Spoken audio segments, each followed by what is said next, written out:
Hello everyone. Once again, welcome back to our online platform RNCC nursing online coaching and online test series. तो आज की अपनी जो class रहेगी वो रहने वाली है SGPJ RML और अपकमिंग एग्जाम्स को लेके। ठीक है, साथ में जो स्टूडेंट्स यहाँ पे नोट सेट की प्रिपरेशन कर रहे हैं उनके लिए भी जो क्लास है ये काफ़ी ज़्यादा इंपॉर्टेंट रहने वाली है, क्योंकि अपने जो काफ़ी सारे कॉन्सेप्ट्स वगैरह हम यहाँ पे डील करते रहते हैं, कुछ न्यू MCQs यहाँ पे डील करते रहते हैं जो कुछ रिसेंट एग्जाम्स के अंदर पूछे हुए हैं, तो हो सकता है आपके वो अपकमिंग एग्जाम्स में देखने को मिले। तो क्लास जो है काफ़ी इंपॉर्टेंट रहेगी और आपका नियर बाई एग्जाम्स के पैटर्न के अकॉर्डिंग ही रहने वाली है, जैसे SGPJ RML। साथ में जैसे कुछ MCQs जो है अच्छे MCQs रहेंगे, थोड़ा स्टैंडर्ड उनका अच्छा रहेगा, जो अपकमिंग एग्जाम आपके नोट सेट के अंदर भी काफ़ी ज़्यादा हेल्प कर सकते हैं। तो स्टार्ट करते हैं आज के अपने सेशन के बिना किसी देरी के। MCQ है अपना,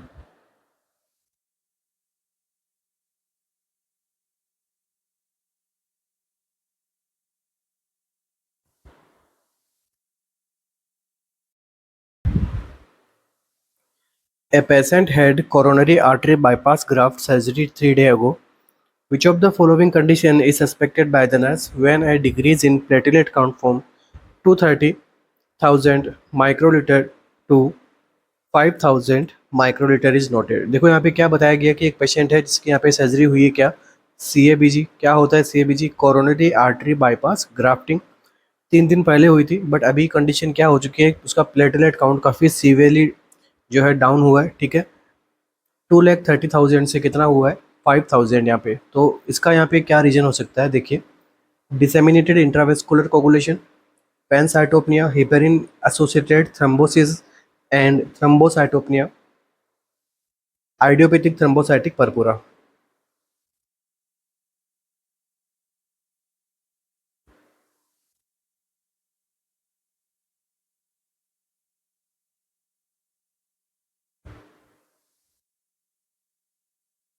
तो देखिए क्या आंसर होगा आपका यहाँ पे। इतना ज़्यादा सीवियरली जो ड्रॉबैक देखने को मिलता है प्लेटलेट काउंट्स के अंदर आफ्टर CABG, तो क्या कंडीशन यहाँ पे होगी? कौन सा ऑप्शन अपना यहाँ पे राइट आंसर रहेगा?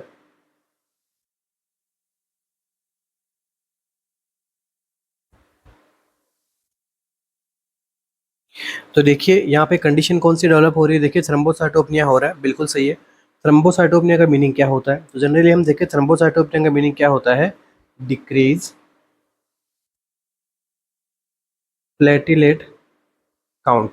ठीक है, तो इसमें क्या हो रहा है? प्लेटलेट काउंट यहाँ पे डिक्रीज हो रहा है। अब इसका रीज़न क्या है? इसका रीज़न ये है कि जब इसकी सर्जरी की जा रही थी तब इस सर्जरी के अंदर इसको क्या दिया गया था? आंसर क्या रहेगा? हिपेरिन। ठीक है, और हिपेरिन कौन सा दिया रहता है ड्यूरिंग सर्जरी? ठीक है, कौन सा हिपेरिन दिया गया है यहाँ पे? आंसर क्या रहेगा? LMWH। ठीक है, लो मोलिकुलर वेट हिपेरिन। तो जब यहाँ पे किसी क्लाइंट को during surgery low molecular weight heparin या फिर मैं कहूँ इसको अनफ्रैक्शनेटेड हिपेरिन अगर हम देते हैं, इस कंडीशन में देना पड़ेगा आपको क्योंकि CABG है। ठीक है, तो यहाँ पे जो है ब्लड को जो है ब्लड थिनर का यहाँ पे क्या क्या रहता है? रिक्वायरमेंट रहता है। CABG सर्जरी में क्या करते हैं? यूज करते हैं। अब ये हिपेरिन क्या करता है? LMWH क्या करता है? ये ड्यूरिंग सर्जरी या फिर आफ्टर सर्जरी क्या प्रिवेंट करता है? थ्रोम्बस को। इसलिए जो यहाँ पे हिपेरिन दिया रहता है। अब इस कंडीशन से एक कंडीशन डेवलप होती है क्या? अब जो ये हिपेरिन है इसके खिलाफ क्या बनेगा? ठीक है, एंटीबॉडीज बनेगी। हर पेशेंट में नहीं होता है, कुछ कुछ पेशेंट में देखने को मिलता है। एंटीबॉडीज बनती है और ये एंटीबॉडीज क्या करती है? बाइंड करती है कॉम्प्लेक्स से। और कॉम्प्लेक्स कौन सा होता है यहाँ पे? Heparin and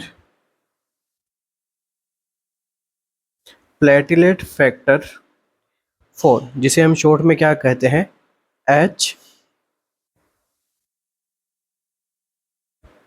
HPF4। इस फैक्टर के साथ में क्या कर लेती है? एंटीबॉडीज बाइंड करेगी। ठीक है, जिसकी वजह से आपको क्या देखने को मिलता है? प्लेटिलेट का काफ़ी ज़्यादा अमाउंट में क्या देखने को मिलता है? डिक्रीजमेंट देखने को मिलता है आपको। इस कंडीशन में प्लेटिलेट क्या रहती है? कम देखने को मिलती है। ठीक है, तो आंसर क्या रहेगा अपने यहाँ पे?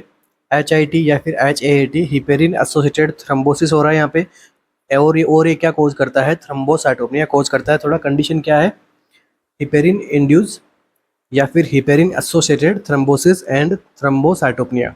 ऑप्शन नंबर सी यहाँ पे क्या रहने वाला है, करेक्ट आंसर रहेगा। तो देखिए सबसे पहले क्या होगा, पैथोफिजियोलॉजी इसका अगर हम देखें थोड़ा अच्छा एमसीक्यू बन सकता है अपने यहाँ पे फ्यूचर अपकमिंग एग्जाम्स के अंदर। तो देखिए कंडीशन क्या है, HIT। तो इसमें क्या होता है, सबसे पहले exposure to heparin,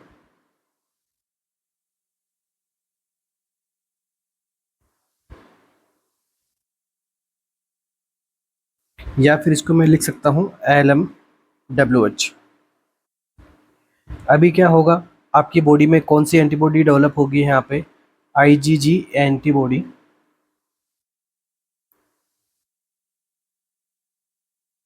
formed against heparin. ठीक है, अब यहाँ पे क्या IgG एंटीबॉडी यहाँ पे बनेगी, ठीक है, किसके अगेंस्ट, हिपेरिन के। Now platelet factor four binds to heparin.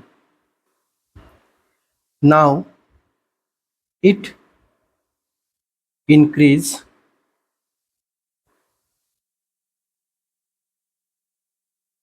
Platelet activation. अब यहाँ पे क्या होगा, प्लेटलेट का एक्टिवेशन बढ़ जाएगा, जिसकी वजह से पेशेंट को देखो क्या दिया जा रहा है, हिपेरिन दिया जा रहा है, प्लेटलेट का एक्टिवेशन बढ़ेगा, जिसकी वजह से क्या देखने को मिलेगा,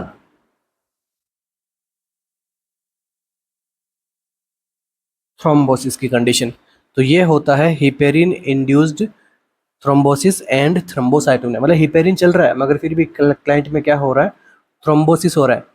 ठीक है, आगे आपके पास में थ्रोम्बोसिस कैसे होता है हिपेरिन से। नेक्स्ट देखिए थ्रोम्बोसाइटोपेनिया कैसे हो रहा है,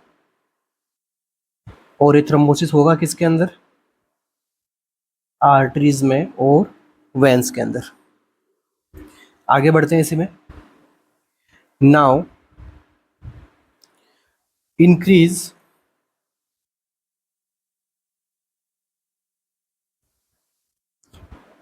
consumption of platelets for clotting. ठीक है, जो यहाँ पे प्लेटलेट्स का एक्टिवेशन हो रहा था थ्रोम्बोसिस बनाने के लिए, क्लॉट बनाने के लिए, ठीक है, यहाँ पे क्या हो रहा है, प्लेटलेट्स का कंजप्शन बढ़ रहा है प्लेटिंग यहाँ पे क्लॉटिंग होने के लिए।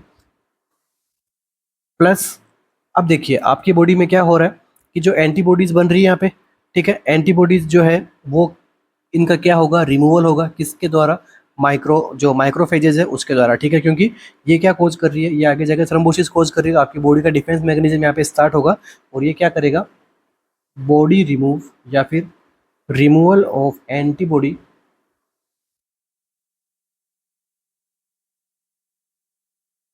Heparin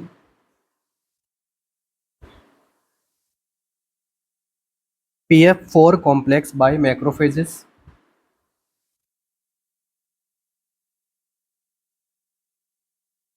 and it will lead to thrombocytopenia।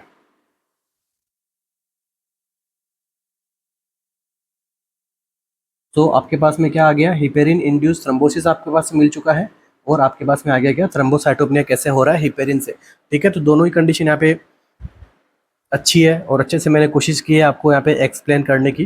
तो एमसीक्यू का अपना आंसर क्या रहा, ऑप्शन नंबर सी, क्योंकि क्लाइंट को जब सर्जरी की जा रही थी तब उसको क्या दिया गया था, हिपेरिन दिया गया था, जो कि क्या करेगा, प्लेटलेट को डाउन करेगा, और कैसे करेगा, क्या करेगा, वो हमने यहाँ पे समझ लिया है।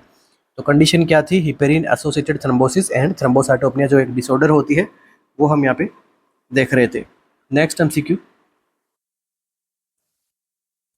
ए client with cancer of pancreas has undergone A Vipul procedure. ठीक है, एक पेनक्रियाज कैंसर का पेशेंट है जिसको यहाँ पे क्या सर्जरी की गई है, Vipul procedure. The nurse is aware that during the Vipul procedure the doctor will remove the. अब नर्स को ये पता है कि विपल प्रोसीजर के टाइम पे जो डॉक्टर है वो क्या कौन सा पार्ट जो है रिमूव करेंगे, proximal third section of the small intestine, head of the pancreas, oesophagus and jejunum, और स्टमक एंड ड्यूडेनम।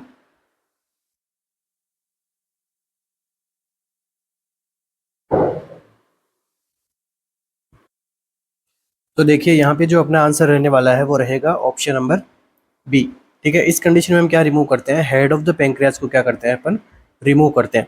ठीक है, तो विपल प्रोसीजर किसके लिए करते हैं? ठीक है, पैंक्रियाटिक कैंसर में काम में लिया जाता है। और यहाँ पे हम रिमूव क्या करते हैं? हेड ऑफ द पैंक्रियाज को रिमूव करते हैं। विपल प्रोसीजर का दूसरा नाम क्या होता है? तो देखिए, पैनक्रिएटिको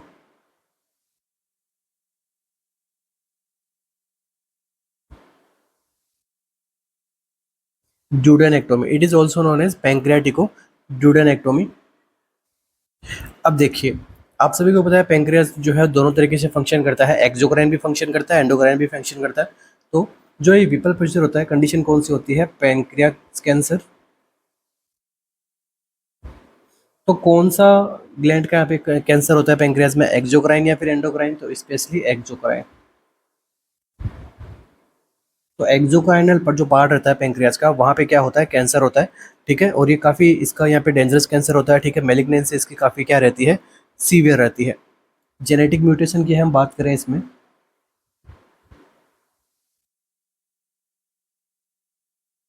तो क्या देखने को मिलेगा आपको?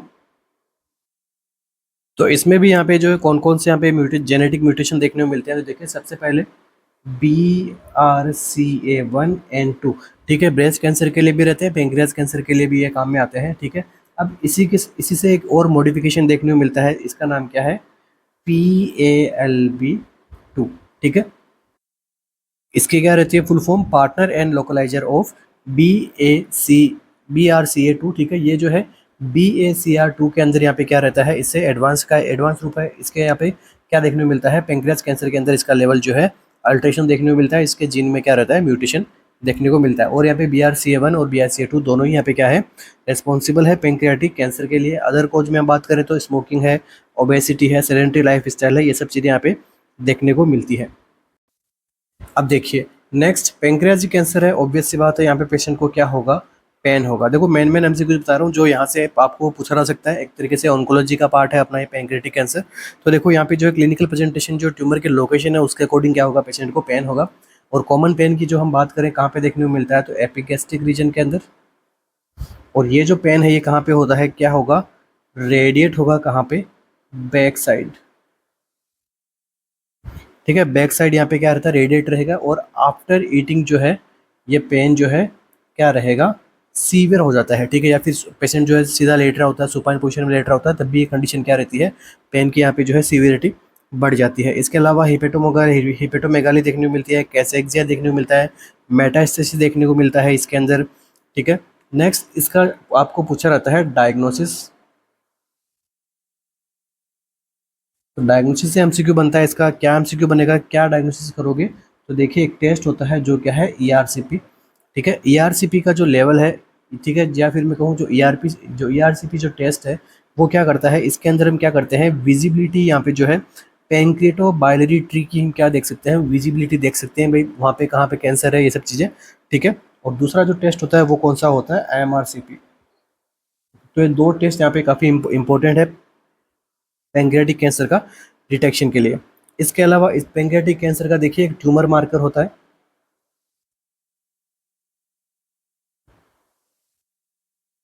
Tumour marker of pancreatic cancer.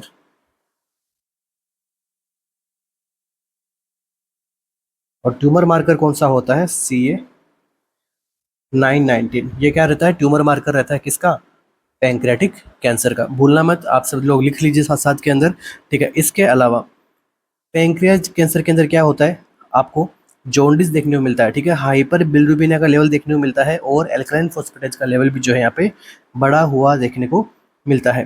तो सर्जरी हम करेंगे इसके अंदर, कौन सा प्रोसीजर करते हैं? विपल प्रोसीजर। पैनक्रिएक्टिको ड्यूडेनेक्टोमी का वाला जो प्रोसीजर है वो यहाँ पे करेंगे। Only and only it is A curative treatment.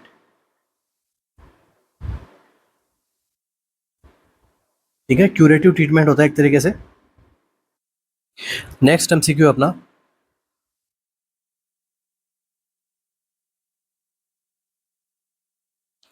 Vaginal delivery is allowed in all except. ठीक है, सारे ऑप्शंस में हम क्या कर सकते हैं? वेजाइनल डिलीवरी करवा सकते हैं, एक को छोड़ के। Monochorionic mono amniotic twins, first twin cephalic and second breech, extended breech और मेंटो एंटीरियर। कौन सी कंडीशन में हम यहाँ पे क्या नहीं करवा सकते? वेजाइनल डिलीवरी नहीं करवा सकते हैं। ठीक है, सभी में करवा सकते हैं, एक को छोड़ के। तो mono chorionic mono amniotic, first twin cephalic and second breech, extended breech या फिर मेंटो एंटीरियर।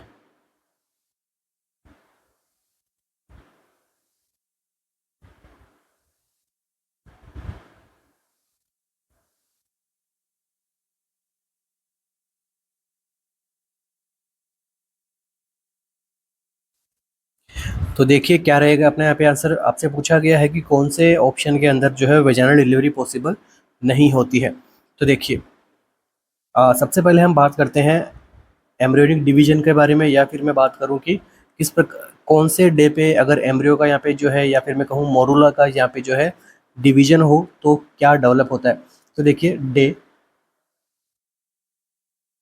फर्स्ट एंड थ्री के अंदर क्या हो, डिवीजन हो, तो क्या डेवलप होता है,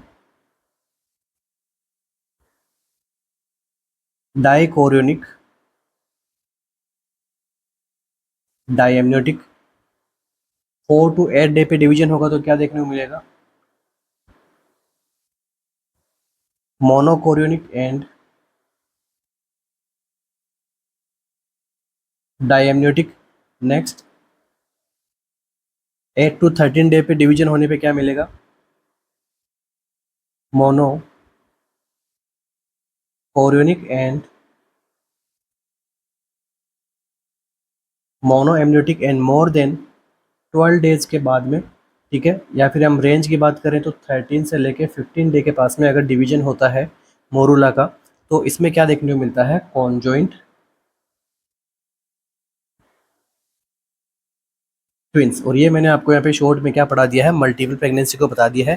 ठीक है, मेजर एमसीक्यू यहीं से बनता है मल्टीपल प्रेगनेंसी का, कि कौन से डे पे जो है डाई एम्नियोटिक डाइकोरियोनिक होगा, या फिर कौन से डे पे जो कॉन्जॉइंट ट्विंस देखने को मिलेंगे, कौन से डे पे मोनो एम्नियोटिक मोनो कोरियोनिक यहाँ पे ट्विंस देखने को मिलेंगे। तो ये जो एमसीक्यू पूछा था आपको मल्टीपल प्रेगनेंसी रिलेटेड टॉपिक में से। अब देखिए इसमें से जो है एक कंडीशन ऐसी है जिसके अंदर क्या होता है, जैसे आपको यहाँ पे एमसीक्यू में दिया गया क्या, मोनो कोरियोनिक मोनो एम्नियोटिक, मतलब इस कंडीशन में क्या है, जो ट्विंस होते हैं उसके अंदर आपको क्या देखने को मिलता है, मोनो का मतलब क्या होता है, सिंगल। तो यहाँ पे क्या रहता है, सिंगल ही यहाँ पे क्या मिलती है, एमनियोटिक कैविटी मिलती है, एमनियोटिक सैक मिलता है, सिंगल ही यहाँ पे क्या मिलता है, प्लेसेंटा बनता है। ठीक है, single placenta and single amniotic cavity. तो इस कंडीशन में क्या रहते हैं, चांसेस होते हैं क्या, 50% से ज़्यादा चांसेस देखने को मिलते हैं किसका, कोड प्रोलेप्स का,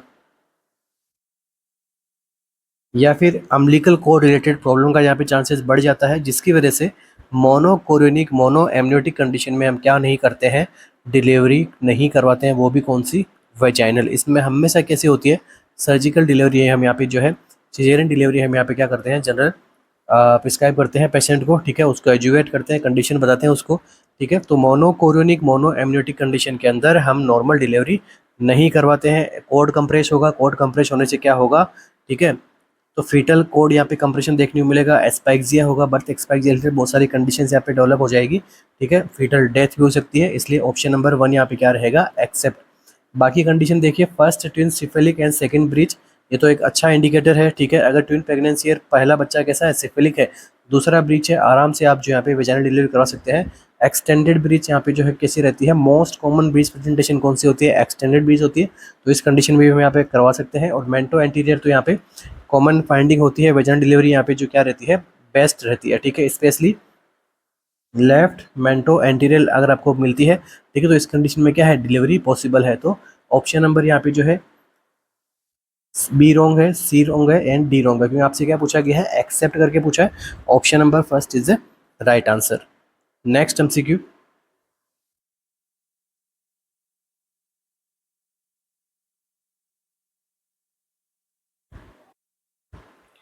during the assessment of a laboring client, the nurse note that the fetal heart tone are loudest in the upper right quadrant.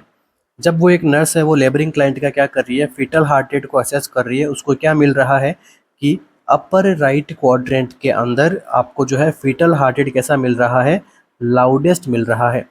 The infant is most likely in which position, अब यहाँ पे infant जो है कौन सी position में रहेगा, left sacral anterior presentation, right breech presentation, left occiput transverse presentation, right occiput anterior presentation.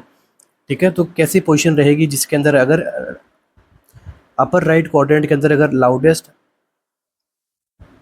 Heart beat आपको मिल रही है तो फीटस की पोजीशन यहाँ पे कैसे मिलेगी, इन्फेंट की पोजीशन यहाँ पे कैसे मिलेगी।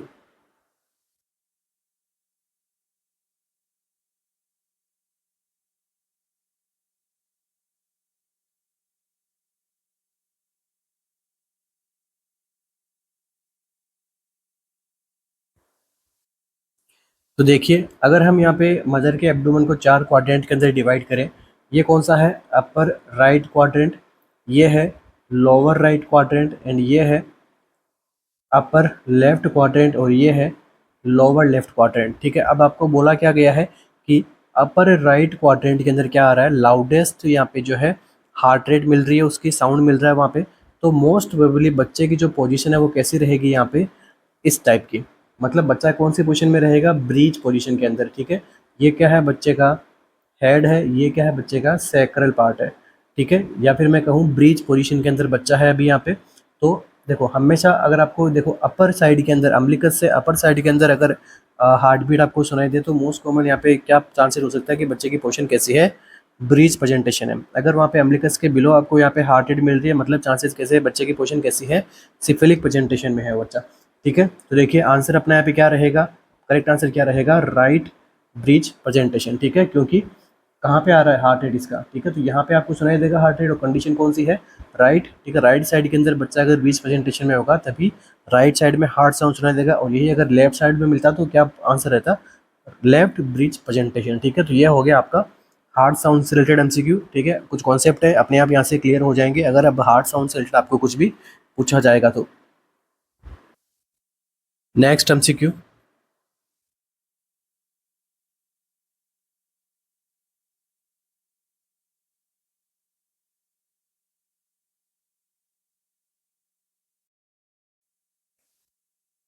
तो आगे बढ़ने से पहले आप सभी के लिए एक छोटी सी इन्फॉर्मेशन, आरएनसीसी नर्सिंग कोचिंग की ओर से हमारा जो ऑफिशियल ऐप है वो आप हम आपको जो है प्ले स्टोर पे मिल जाएगा। वहाँ पर हमारी जो लॉन्च कर दी गई है क्या, टेस्ट सीरीज, इसके रिगार्डिंग एसजीपीजीआई और आरएमएल एग्जाम के रिगार्डिंग। ठीक है, जो लखनऊ स्पेशल जो आरएमएल एग्जाम है होने वाला है वो यहाँ पे हमने लॉन्च कर दी गई। टोटल उसमें जो है 120 टेस्ट पेपर्स आपको यहाँ पे मिलेंगे। ठीक है, डेली एग्जाम पैटर्न सीरीज रहेगी, मतलब डेली यहाँ पे टेस्ट पेपर रहने वाले हैं। ठीक है, तो आप सभी जो इसको एनरोल कर सकते हैं, काफ़ी सारे बच्चों ने एनरोल किया, तो आपको उसका एक ये फ़ायदा मिलेगा कि आपकी जो रैंकिंग है वो एक्चुअल रैंकिंग आपको यहाँ पे देखने को मिलेगी। ठीक है, तो खूब सारे बच्चे क्या जब एनरोल करते हैं तो सब लोग एग्जाम देते हैं, तो आपको उसके अंदर जो आपका रियल रैंकिंग है वो पता लगता है। ठीक है, तो आपको इसमें काफ़ी हेल्प मिलने वाली है। साथ में हमने क्या किया, टोटल अच्छे से रैशनल दिए हैं हर एक एमसीक्यू के। ठीक है, आपको जो है बिल्कुल भी यहाँ पे जो है कन्फ्यूजन नहीं रहेगा किसी भी प्रकार का। इसी के अलावा और कुछ यहाँ पे जानकारी लेनी हो हमारी टेस्ट सीरीज के रिगार्डिंग, जो है आप हमारे सपोर्टिव नंबर पे कॉल और मैसेज कर सकते हैं 24/7। ठीक है, आपको जो है यहाँ पे आंसर किया जाएगा। सपोर्टिव नंबर है अपने 9588856774। ठीक है, आप आंसर कीजिए एकदम फ्री हो, एकदम फ्री माइंडेड रह के। तो आगे बढ़ते हैं अपने नेक्स्ट एमसीक्यू पे।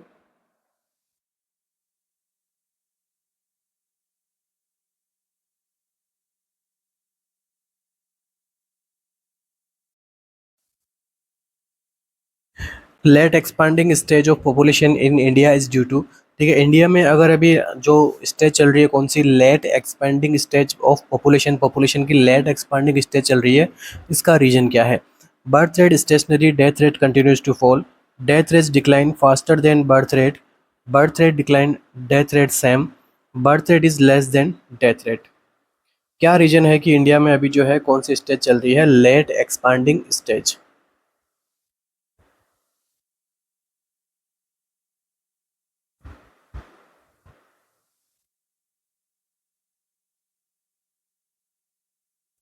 तो देखो ये जो क्वेश्चन आपको पूछा गया है ये आपको पूछा गया है कम्युनिटी से, और कंडीशन क्या, सॉरी, टॉपिक का क्या नाम है, डेमोग्राफिक साइकिल।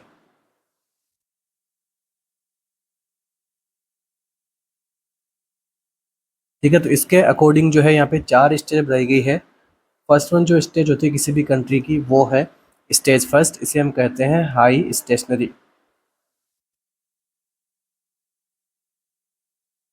सेकेंड वन जो स्टेज होती है वो है स्टेज सेकेंड, इसे हम कहते हैं अर्ली एक्सपांडिंग।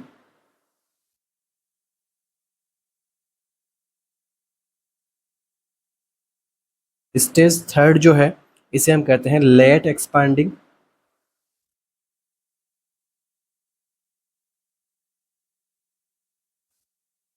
नाउ स्टेज 4 इसे हम कहेंगे लो स्टेशनरी।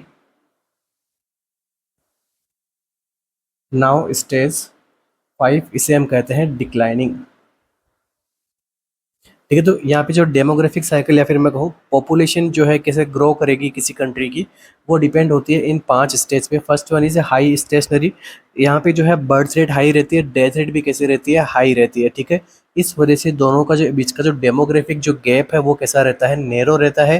पॉपुलेशन कैसे मिलती है, यंग पॉपुलेशन मिलती है।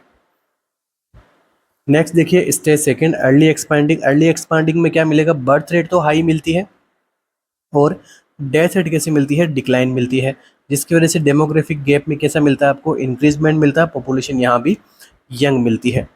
Next late expanding. ठीक है, आपको पूछा भी किसके लिए गया है, लेट एक्सपांडिंग के बारे में पूछा गया है। यहाँ पे क्या होती है, बर्थ रेट भी डिक्लाइन हो रही होती है। ठीक है, और डेथ रेट भी जो है यहाँ पे डिक्लाइन हो रही होती है। ठीक है, मगर डेथ रेट का जो डिक्लाइन है वो यहाँ पे बर्थ रेट से फास्ट होता है। ठीक है, इस कंडीशन को हम यहाँ पे क्या कहेंगे, ऑप्शन नंबर आंसर कौन सा करेक्ट रहेगा, second, death rate decline faster than birth rate. ठीक है, तो इस कंडीशन में भी क्या होगा, डेमोग्राफिक गैप कैसा रहेगा, डिक्रीज रहेगा, क्योंकि दोनों ही डिक्लाइन हो रहा है। और पॉपुलेशन आपको कैसी मिलेगी, ग्रोइंग पॉपुलेशन मिलेगी, यंग पॉपुलेशन मिलेगी। ठीक है, तो इंडिया अभी कैसा है, ठीक है, यूथ इंडिया में बहुत ज़्यादा है इस वजह से। नेक्स्ट देखिए स्टेज 4 लो स्टेशनरी। ठीक है, यहाँ पे बर्थ रेट भी लो मिलती है और डेथ रेट भी लो मिलती है। ठीक है, तो इस वजह से जिन कंट्रीज़ की डेमोग्राफिक साइकिल लो स्टेशनरी में होता है उनमें पॉपुलेशन कैसी मिलती है, मिक्स मिलती है। लास्ट में क्या, डिक्लाइन। तो बर्थ रेट तो लो मिलती है और डेथ रेट क्या होती है, और ज़्यादा गिर रही होती है। तो उसमें भी क्या मिलते हैं, ओल्ड एज पर्सनस मिलते हैं ज़्यादा। ठीक है, तो ऐसी कंट्री जिसके अंदर स्टेज 4 चल रही है वो कौन सी फेज में है, decline phase of demographic cycle. तो यहाँ पे डेमोग्राफिक साइकिल के एमसीक्यू था। तो इस कंडीशन लेट एक्सपांडिंग स्टेज का क्या मतलब होता है, death rate decline faster than birth rate. Next MCQ,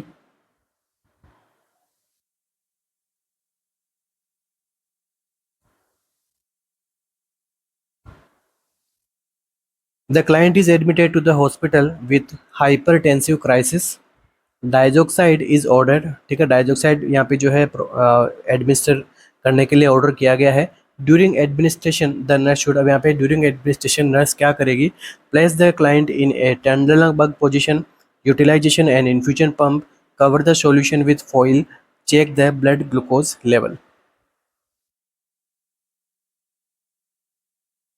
क्या आंसर रहेगा,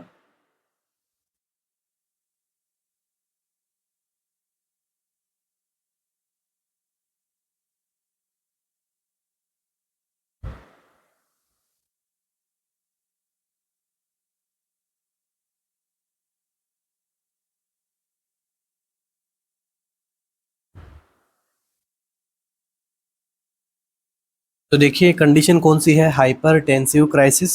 ठीक है, इमरजेंसी कंडीशन होती है। यहाँ पर जो है ब्लड प्रेशर इतना बढ़ जाता है पेशेंट का, तो 180 से 120 mmOf अज्जी से भी क्या मिलता है, या तो इतना मिलेगा या से इससे ज़्यादा आपको देखने को मिलता है। तो इतना जब ब्लड प्रेशर होगा तो कंडीशन कैसी होगी, एक्यूट ऑर्गन डैमेज। ठीक है, यहाँ पर पेशेंट का यहाँ पे ऑर्गन्स कैसे होंगे, एक्यूट ऑर्गन डैमेज होंगे। इसका क्या मतलब हो गया, क्या देखने को मिल सकता है, यहाँ पे स्ट्रोक देखने को मिल सकता है, एनसेफेलोपैथी यहाँ पे देखने को मिल सकती है। ठीक है, पेपिलेडिमा देखने को मिल सकती है, मायोकार्डियल इंफ्राक्शन देखने को मिल सकता है, हार्ट फेलियर देखने को मिल सकता है। ठीक है, सारी कंडीशन यहाँ पे देखने को मिलती है, और किडनी फेलियर भी यहाँ पे देखने को मिल सकता है। यंग एडल्ट में ये जो कंडीशन है ज़्यादा होता है। तो ब्लड प्रेशर यहाँ पे काफ़ी ज़्यादा एक्सेसिव रहता है। तो एंड ऑर्गन जो डैमेज के यहाँ पे साइन सिम्टम्स आते हैं, जैसे यहाँ पे अल्टर्ड मेंटल स्टेट होगा, नोजिया होगा, वॉमिटिंग होगा, नमनेस देखने को मिलेगा। ठीक है, सीजर जैसे साइन सिम्टम्स आपको यहाँ पे देखने को मिल सकते हैं। तो यहाँ पे अपना टारगेट क्या रहेगा, ट्रीटमेंट टारगेट क्या रहता है कि आपको क्या करना है, पेशेंट का ब्लड प्रेशर को क्या करना है, डाउन करना है। ठीक है, क्विकली यहाँ पे जो हमें इसको ट्रीट करना होता है। तो इसको ट्रीट करने के लिए यहाँ पे एक ड्रग दी गई है, कौन सी, हाइपर स्टेट ड्रग, या फिर इसे हम क्या कहते हैं, डाइजोक्साइड। तो देखिए जो ये डाइजोक्साइड ड्रग है ये कैसे कैटेगरी की ड्रग है, तो it is a non diuretic anti hypertensive agent रहती है। ठीक है, अब ये जो ड्रग हम देते हैं इसका एक यहाँ पे साइड इफेक्ट आता है। क्या साइड इफेक्ट आता है? It cause hyperglycemia. Important MCQ है, नोट डाउन कर लीजिए।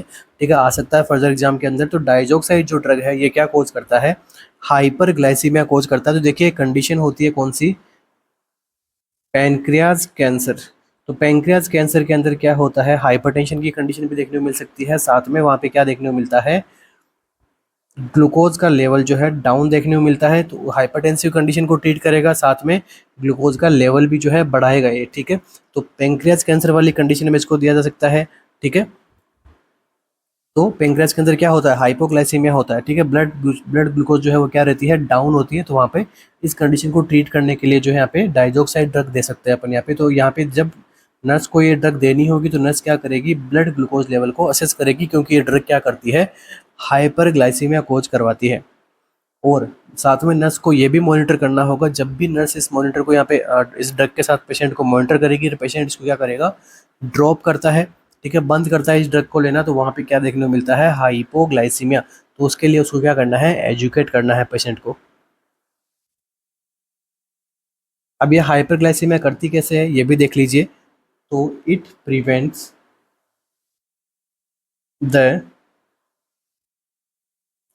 Insulin release.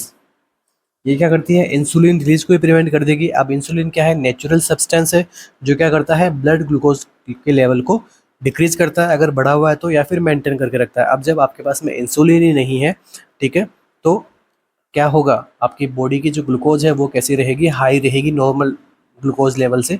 इसलिए जब भी कभी ये ड्रग देनी होगी, nurse should check the blood glucose level, ठीक है, before start this drug. Next MCQ.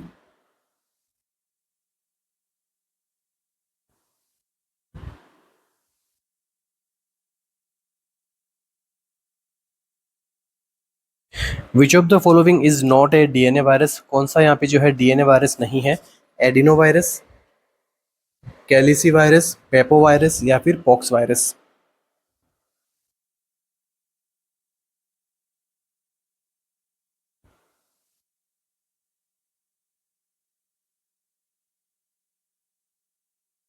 तो देखिए यहाँ पे कौन सा डीएनए वायरस नहीं है? आंसर क्या रहेगा? कैलिसी वायरस। ये क्या है? सिंगल स्टैंडर्ड आरएनए वायरस है। ठीक है, तो adeno virus, पेपो virus, pox virus सारे कैसे वायरस का एग्जाम्पल है? DNA virus. बट कौन सा नहीं है? आंसर क्या रहेगा? Calicivirus. Next MCQ.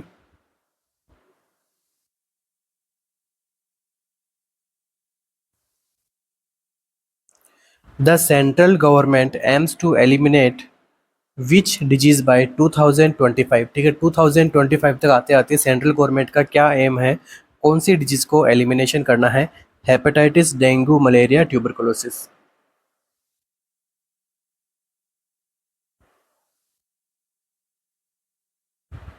तो देखिए यहाँ पर जो है प्राइम मिनिस्टर जो थे कौन? नरेंद्र मोदी। ठीक है, इन्होंने क्या किया था कि 2021 को यहाँ पे जो है इन्होंने एम किया था कि 2025 तक आते आते हम किसको रिमूव कर देंगे, किसको एलिमिनेट कर देंगे? ट्यूबरकुलोसिस को। ठीक है, तो इसके लिए उन्होंने क्या बताया? जब आप ट्यूबरकुलोसिस वाले पेशेंट की केयर कर रहे हो या फिर उसके सराउंडिंग हो तो क्या करना है? मास्क पहनना है। Early diagnosis and treatment is the most important prevention. ठीक है, तो यहाँ पे अर्ली उसका क्या हो? डायग्नोसिस हो, उसी का साथ उसका क्या हो? जल्दी से जल्दी उसका ट्रीटमेंट स्टार्ट हो, और उसी के साथ ही इसका प्रिवेंशन यहाँ पे क्या रहेगा? अपना यहाँ पे मेन एम रहेगा। ठीक है, इसको एलिमिनेशन करने के लिए 2025 तक। Next MCQ.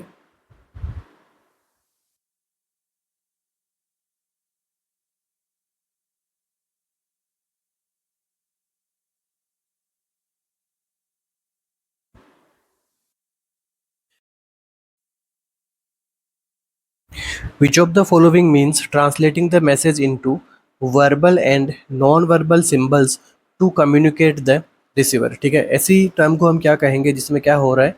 मैसेज का ट्रांसमिशन, ट्रांसलेटिंग हो रहा है किसमें? वर्बल और नॉन वर्बल सिंबल्स के अंदर, to communicate the receiver, encoding, decoding, channel और feedback.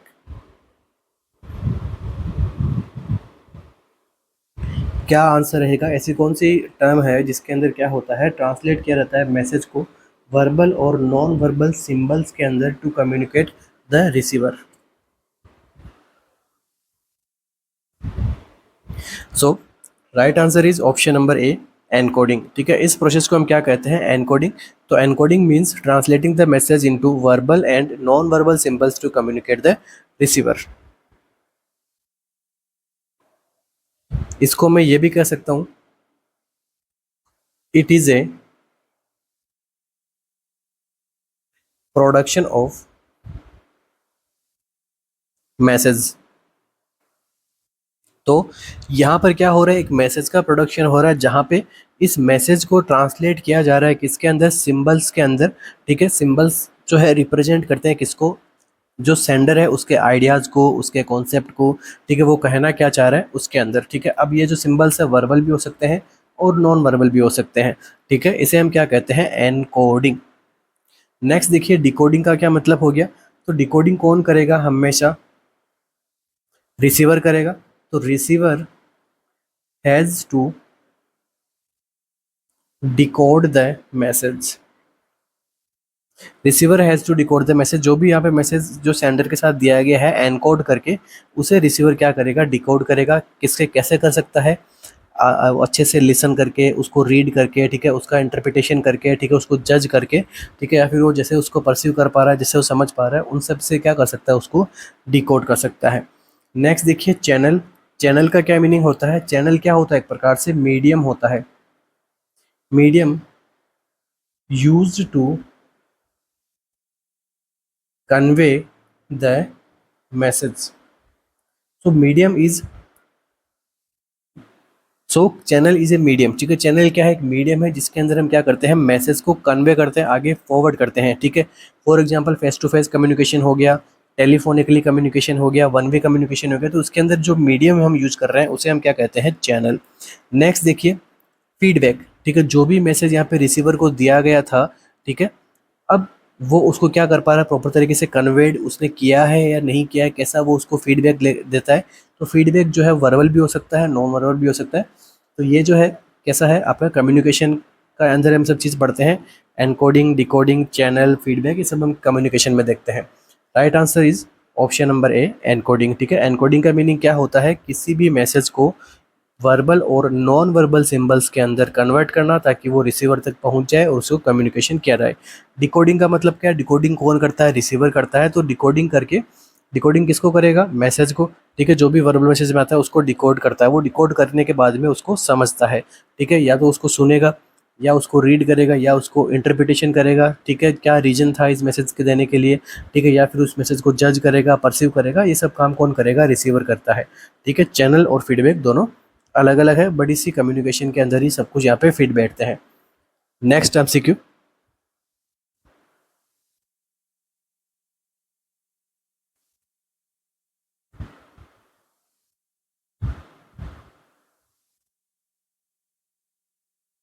when learner learn through his or her own active response to teaching is called। जब लर्नर जो है वो खुद लर्न करता है, उसके खुद के एक्टिव रेस्पॉन्स से जो वो टीचिंग कर रहा है, तो उसके एक्टिव रेस्पॉन्स से इसे हम क्या कहेंगे? Creative learning, individual learning, self active learning, या फिर पर्पजिव लर्निंग।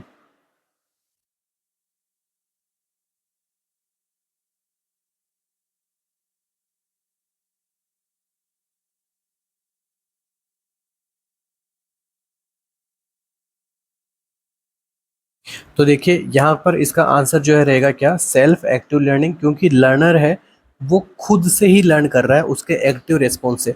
ठीक है, इसे मतलब सेल्फ है, एक्टिव लर्निंग हो रही है ये। ठीक है, तो आंसर क्या रहेगा? Self active learning. Option number 3 is the right answer. Rest of the options are distractors. Next MCQ,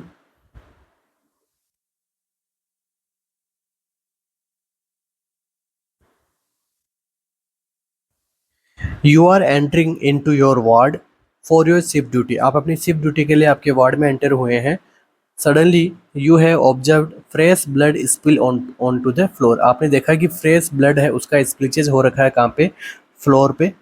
what is the first action you will do to manage this condition. आपका फर्स्ट एक्शन क्या रहेगा इस condition को manage करने के लिए? तो देखिए, go to your department first, then inform the nursing supervisor and raise the incident report. आपको जो है डिपार्टमेंट में जाना है, नर्सिंग सुपरवाइजर से को इन्फॉर्म करना है, साथ में एक इंसिडेंस रिपोर्ट आपको राइज करनी है, लिखनी है। Place tissue paper over the spill area and inform the housekeeping to place the caution board. ठीक है, टिश्यू पेपर उसके ऊपर प्लेस करना है, उसके साथ में आपको हाउसिंग जो हाउस कीपिंग जो यूनिट है उसे क्या करना होगा, इन्फॉर्म करना होगा। Inform the housekeeping department to bring all the spill kit and caution board. आपको इन्फॉर्म करना है सबसे पहले हाउस कीपिंग डिपार्टमेंट को, ताकि वो स्पिल किट को लेके आए, ठीक है, स्पिल मैनेजमेंट किट को लेके आए और कॉशन बोर्ड को लेके आए, या फिर report this to nursing supervisor, या फिर आपको जो है ये नर्सिंग सुपरवाइजर को रिपोर्ट करना है।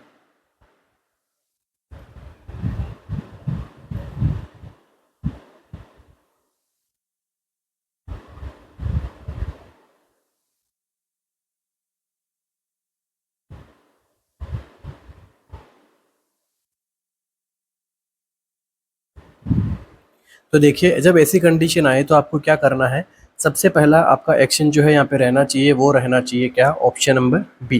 ठीक है, आप जब अपनी ड्यूटी पे जा रहे हैं, आपको ऐसा कुछ आपको दिखाई दे, ब्लड स्प्लेज हो रखा है, तो प्रायोरिटी क्या रहेगी, आपको क्या करना है, एक टिश्यू पेपर को उस जो स्पिल एरिया है उसके ऊपर रखना है, ताकि वो फर्दर और आगे ना फैले। ठीक है, सबसे पहली प्रायोरिटी। उसके बाद में आपको क्या करना है, इन्फॉर्म करना है हाउस कीपिंग को, ताकि उसके ऊपर क्या लगाए, क्वेश्चन बोर्ड लगाए।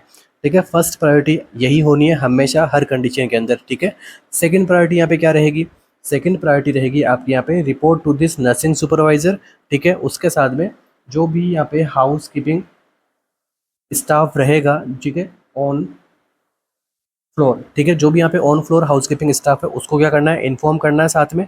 ठीक है, उसके साथ में क्या करना है, उसको ये भी कहना है कि आपको क्या करना है, स्पिल मैनेजमेंट किट को लेके आना है साथ में, और क्वेश्चन बोर्ड को लेके आना है, यहाँ पे लाके अटैच करना है, ताकि दूसरे जो भी पर्सन है वो भी क्या हो जाए, इससे अवेयर हो जाए।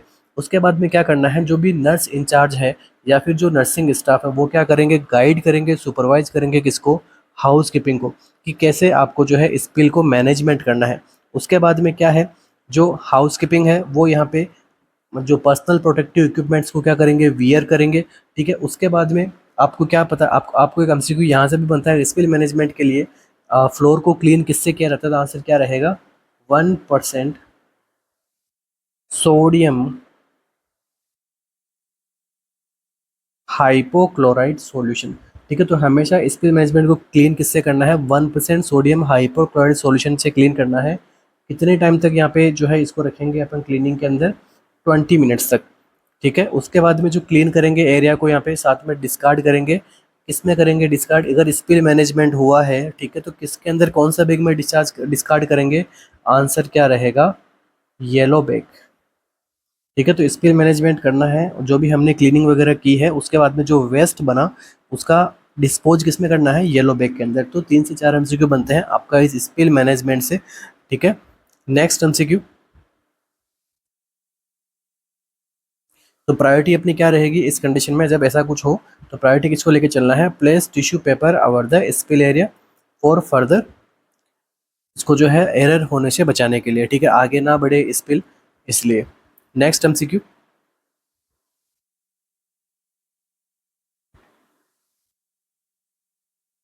All of the following measures are recommended to prevent pressure ulcer except. ठीक है, सारे के सारे जो मेजर्स है वो इम्पोर्टेंट है किसके लिए, प्रेशर अल्सर को प्रिवेंट करने के लिए, एक को छोड़ के एक्सेप्ट पूछा आपसे। तो देखिए, massaging the reddened area with lotion, using a water और air mattress, adhering to a schedule for positioning and turning, या फिर प्रोवाइड मेटिकुलस स्किन केयर।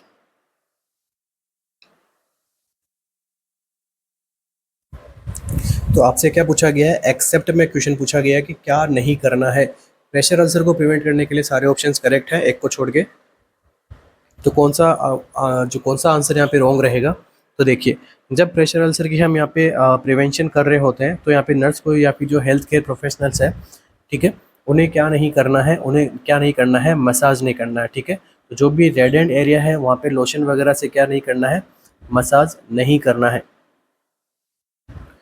तो प्रीवियसली ये बिलीव था, ठीक है, पहले के टाइम पे ये बिलीव था कि मसाज वगैरह करेंगे तो वहाँ पे क्या होगा, वेनस रिटर्न जो है या फिर ब्लड फ्लो जो है वहाँ का अच्छा हो जाएगा।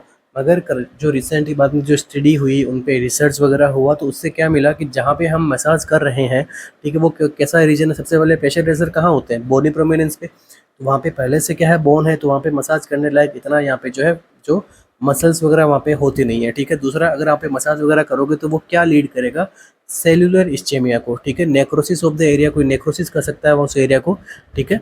तो इसलिए आपको क्या करना है, मसाज नहीं करना है, ठीक है। सेकंड देखिए, option number B, using a water और एयर मैट्रेस, बिल्कुल सही है, ठीक है। तो ये क्या करते हैं, प्रिवेंट करते हैं हाई रिस्क को, ठीक है, सपोर्ट करते हैं सरफेस को, ठीक है, जो भी यहाँ पे जो बोनी प्रोमिनेंस है उसको यहाँ पे सपोर्ट करते हैं, ठीक है।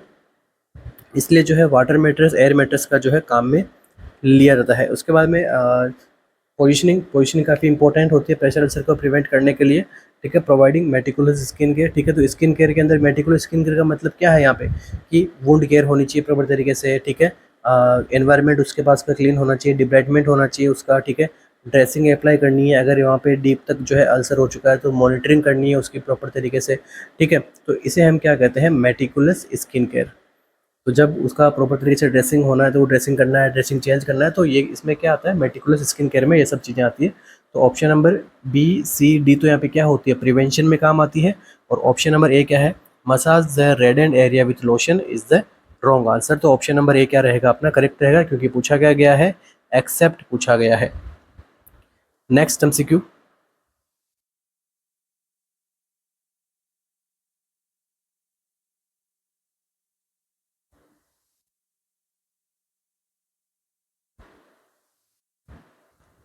ए client has sign of increase ICP, a client को क्या हो रहा है, आईसीपी बढ़ रहा है।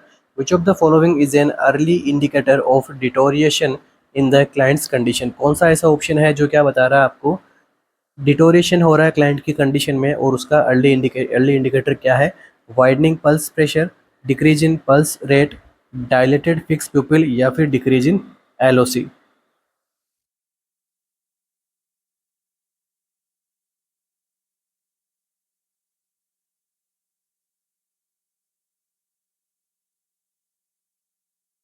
तो देखिए, इंट्राक्रैनियल प्रेशर का क्या होना, इंक्रीज होना, इसे हम कहते हैं इंक्रीज आईसीपी।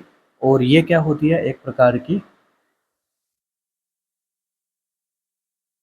मेडिकल कंडीशन होती है, ठीक है। अब ये कैसे हो सकता है, कोई हेड इंजरी हो गया, कोई ब्लीडिंग हो गया, इसकी वजह से, ठीक है।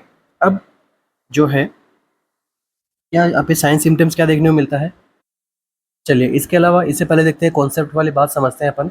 जब आईसीपी जो है इंक्रीज हो जाए, किससे, आपके मीन आर्टेरियल प्रेशर से, ठीक है। जब आईसीपी इंक्रीज हो जाए आपके मीन आर्टेरियल प्रेशर से, तो ये क्या लीड करता है, it will lead brain to, ठीक है, ये क्या लीड करेगा ब्रेन के अंदर, डिक्रीज ऑक्सीजन, ठीक है। ये ब्रेन के अंदर डिक्रीज जो है ऑक्सीजन सप्लाई को क्या बताएगा, डिक्रीज बताएगा, ठीक है। तो मीन आर्टेरियल प्रेशर से अगर आईसीपी का रेंज जो है इंक्रीज हो जाए, ठीक है, इसे हम क्या समझ सकते हैं कि ब्रेन में क्या हो चुका है, ब्रेन जो है अभी प्रॉपर तरीके से ऑक्सीजन कंजप्शन करना बंद कर चुका है, ठीक है। तो ये जो है इसमें क्या होगा, सिंपैथेटिक नर्वस सिस्टम भी यहाँ पे क्या होगा, एक्टिवेट होगा। पैरासिम्पैथेटिक नर्वस सिस्टम जो है उसके बाद में यहाँ पे क्या देखने को मिलेगा, एक्टिवेट देखने को मिलेगा, जिसकी वजह से कुछ कुछ यहाँ पे मिक्स में कुछ साइन सिम्टम्स आते हैं, जिसे अपन क्या कहते हैं, कर्जिंग ट्रायड।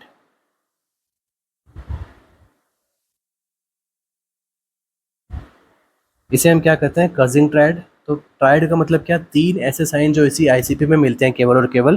तो देखिए, फर्स्ट वन क्या मिलेगा, डिक्रीज हार्ट रेट, पेशेंट की जो हार्ट रेट है वो कैसे होने लग जाती है, डिक्रीज होने लग जाती है। सेकंड क्या मिलेगा, इरेगुलर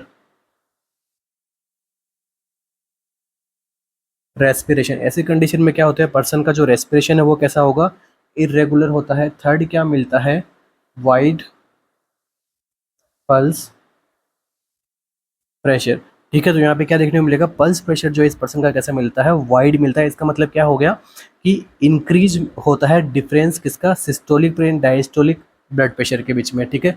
सिस्टोलिक और डायस्टोलिक के बीच में क्या मिलता है, गैप मिलता है, और इसी प्रेशर को हम क्या कहते हैं, पल्स प्रेशर। ये क्या होता है, बड़ा होता है, ठीक है, वाइड होता है, ठीक है। तो ये इन तीनों साइन सिम्टम्स जो स्पेशली आपको किसमें मिलते हैं, इंक्रीज आईसीपी के अंदर मिलते हैं, और इसे हम क्या कहते हैं, कर्जिंग ट्रायड। इसके अलावा जो है अपना ट्रीटमेंट मॉडलिटी क्या रहनी चाहिए, ऐसी कंडीशन में क्या करना है आपको, हेड एलिवेशन करना है, नर्सिंग केयर का बता रहा हूँ केवल, हेड एलिवेशन करके रखना है पेशेंट का, ठीक है।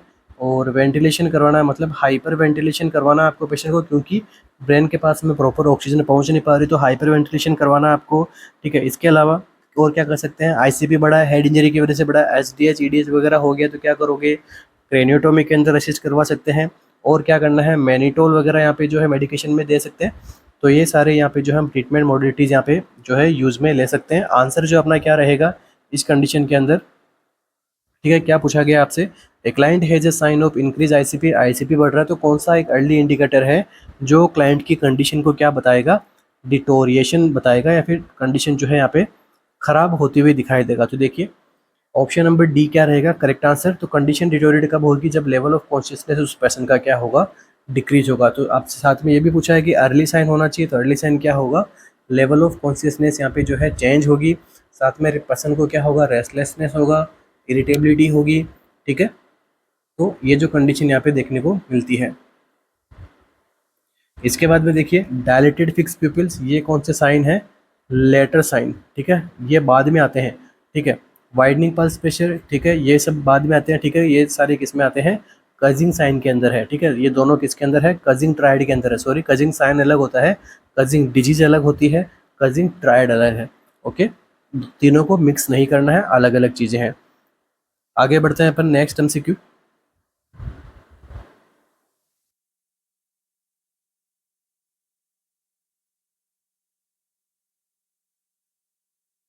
ए client with head trauma develops a urine output of 300 ml per hour, ठीक है। क्लाइंट को क्या हुआ है, हेड ट्रॉमा हुआ है, यूरिन आउटपुट कितना है उसका, 300 ml पर आवर।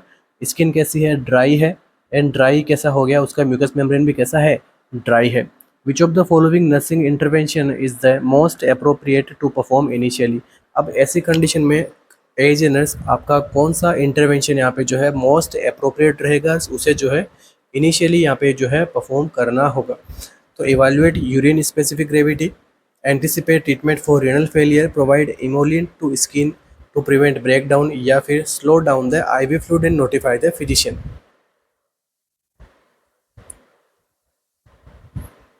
तो देखिए हेड इंजरी हुई है, हेड इंजरी के बाद में क्या हुआ, पेशेंट का यूरिन आउटपुट देखो काफ़ी एक्सेसिवली राइज हुआ है, स्किन कैसी है, ड्राई है, क्योंकि यूरिन आउटपुट बढ़ा हुआ है। क्लाइंट कंडीशन कैसी होगी, हाइपोवोलेमिया के अंदर, हाइपोवोलेमिया में होगा तो क्या होगा, ड्राई होगी म्यूकस मेम्ब्रेन, और स्किन भी कैसी रहेगी, ड्राई रहेगी। तो ऐसी कंडीशन में आपका जो है मोस्ट अप्रोप्रिएट नर्सिंग इंटरवेंशन क्या रहने वाला है, जिसे नर्स यहाँ पे सबसे स्टार्ट में शुरू करेगी या फिर इनिशियली परफॉर्म करेगी। आंसर क्या रहेगा, इवाल्यूएशन ऑफ यूरिन स्पेसिफिक ग्रेविटी, क्योंकि ये जो कंडीशन है किसकी कंडीशन है, इस कंडीशन को हम क्या कहेंगे, डायबिटीज़, ठीक है। कौन सी डायबिटीज़, इंसिपिडस वाली। तो इसे हम क्या कहते हैं, डायबिटिक इंसिपिडस, ठीक है। इसके अंदर क्या होता है, कोई पिट्यूटरी ग्लैंड के अंदर क्या देखने को मिलता है, पिट्यूटरी ग्लैंड क्या रिलीज करती है, ठीक है। पिट्यूटरी ग्लैंड क्या हो जाती है, फेल हो जाती है, किसको रिलीज करने के लिए, एंटी डायबिटिक हार्मोन, ठीक है। एंटी डायबिटिक हार्मोन यहाँ पे प्रॉपर तरीके से प्रोडक्शन होता नहीं है, जिसकी वजह से क्या होगा, ठीक है, इंक्रीज इंट्राक्रैनियल प्रेशर, ठीक है। यहाँ पे जो हेड इंजरी वगैरह हुआ उसकी वजह से पिट्यूटरी ग्लैंड पे भी क्या होगा, अफेक्ट होगा, ठीक है। ये एक यहाँ पे हेड इंजरी का एक कॉज माना जाता है, सॉरी हेड इंजरी के बाद का एक साइन माना जाता है क्या, डायबिटिक इंसिपिडस। तो हेड इंजरी हुआ जिसकी वजह से हेड ट्रॉमा हुआ, पिट्यूटरी ग्लैंड प्रॉपर तरीके से फंक्शन करता नहीं है, ADH hormone, anti diabetic hormone का यहाँ पे जो है लेवल क्या मिलता है, कम सिग्रेशन मिलता है उसका, जिसकी वजह से क्या मिलता है, एक्सेसिव यूरिन आउटपुट मिलता है। और एक्सेसिव यूरिन आउटपुट की वजह से क्या देखने को मिलता है आपको, लो यूरिन स्पेसिफिक ग्रेविटी, ठीक है। यूरिन स्पेसिफिक ग्रेविटी कैसी होगी क्लाइंट में, डायबिटिक इंसिपिडस के अंदर क्या होती है, लो होती है। इसके अलावा इंक्रीज सीरम ऑस्मोलेरिटी, सीरम ऑस्मोलेरिटी क्या होती है, बढ़ जाती है, पेशेंट को क्या होता है, डिहाइड्रेशन होता है, ठीक है। तो कंडीशन क्या रहेगी, option number A is the right answer.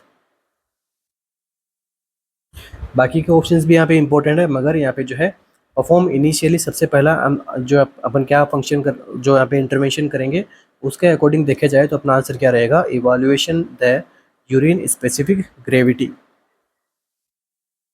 तो देखिए एमसीक्यू बन सकता है यहाँ से एक नया, कि स्पेसिफिक ग्रेविटी को निकालें कैसे। स्पेसिफिक ग्रेविटी का फॉर्मूला क्या होता है, तो देखो density of urine upon density of water. ठीक है, इससे हमें क्या मिल जाएगा, specific gravity of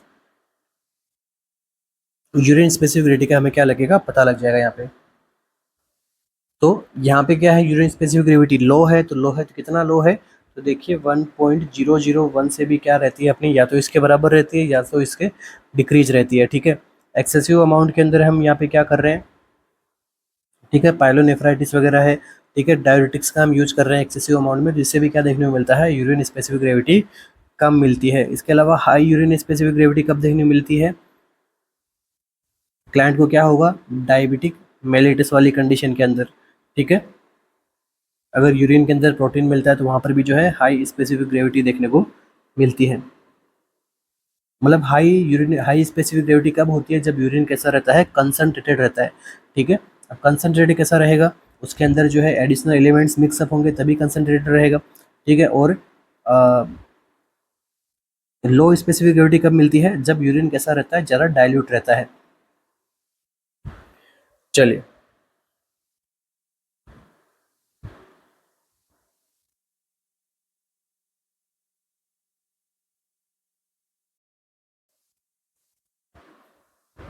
so thank you so much everyone बने रहने के लिए। मिलते हैं अपने नेक्स्ट सेशन में, जो कि अगेन टारगेट रहेगा आपके अपकमिंग एग्जाम्स, कुछ इंपॉर्टेंट एमसीक्यूज के साथ में लेके आएंगे। ठीक है, और अगर आपको चाहिए कि आपको थोड़ा सिस्टमिक वाइज आपको एमसीक्यू सोल्व कराया जाए हर एक सिस्टम से रिलेटेड, तो उसके बारे में भी आप मुझे बता देना कमेंट बॉक्स के अंदर। और जैसा भी आपको कुछ यहाँ पे इम्प्रूवमेंट लगे कि हाँ मुझे थोड़ा पढ़ाने में ऐसा कुछ इम्प्रूवमेंट रखना है, तो वो भी आप मुझे सजेस्ट कर सकते हैं बिना कोई बेझिझक के। ठीक है, आराम से जैसा आपको कंफर्टेबल लगे वैसा आपके लिए जो है बेस्ट से बेस्ट यहाँ पे करने के लिए मैं कोशिश करूँगा। सो अगेन टेस्ट सीरीज़ के लिए रिमाइंडर है, जो भी अपनी टेस्ट सीरीज़ को यहाँ पे ज्वाइन करना चाहता है वो हमारे ऑफिशियल ऐप है, गूगल प्ले स्टोर पे आपको मिल जाएगा। वहाँ पे जब आप टाइप करोगे RNCC, वहाँ पे आ जाएगा एप्लीकेशन हमारा। तो वहाँ पर जो है अभी SGPGI से रिलेटेड RML से रिलेटेड जो है टेस्ट सीरीज रन की जा रही है, काफ़ी सारे बच्चों ने एनरोल किया। इसका फ़ायदा ये है कि आपको जो है काफ़ी सारे बच्चों के अंदर आपका जो है क्या होगा, एनालिसिस होगा। ठीक है, कहाँ पे आप स्टैंड कर रहे हो इन बच्चों के अंदर, वो जो है आपको, और रियल टाइम टेस्ट एक्सपीरियंस होगा, लाइव टेस्ट भी यहाँ पे उपलब्ध है। तो ऐसे आपका जो है काफ़ी बेनिफिट रहेगा टेस्ट सीरीज के साथ में। और डेली जो आपको यूट्यूब के ऊपर सेशंस तो अपने हो ही रहे हैं डेली के, उन्हें भी लेना है, टेस्ट सीरीज भी देना है। ठीक है, फॉर श्योर आपको इतना मोटिवेट हो जाओगे आप साथ में, क्योंकि आपका टॉपिक अच्छे से मैं कवर करवा दूंगा यहाँ पे। मोस्टली जो नहीं भी पढ़े होंगे आपको, वो भी मैं आपको यहाँ पे क्या करता रहूँगा, कवर अप करते जाऊँगा। आपका जो है सिलेबस अच्छे से कवर हो जाएगा, आपकी माइनस मार्किंग है वो भी आपकी कवर हो जाएगी टेस्ट सीरीज से। तो दोनों तरफ से आपका क्या है फ़ायदा है। बाकी के टाइम पे आपको क्या करना है, सेल्फ स्टडी करते हुए आगे बढ़ना है। So wish you all the best, thank you so much बनने के लिए। मिलते हैं अपने नेक्स्ट सेशन में, थैंक यू।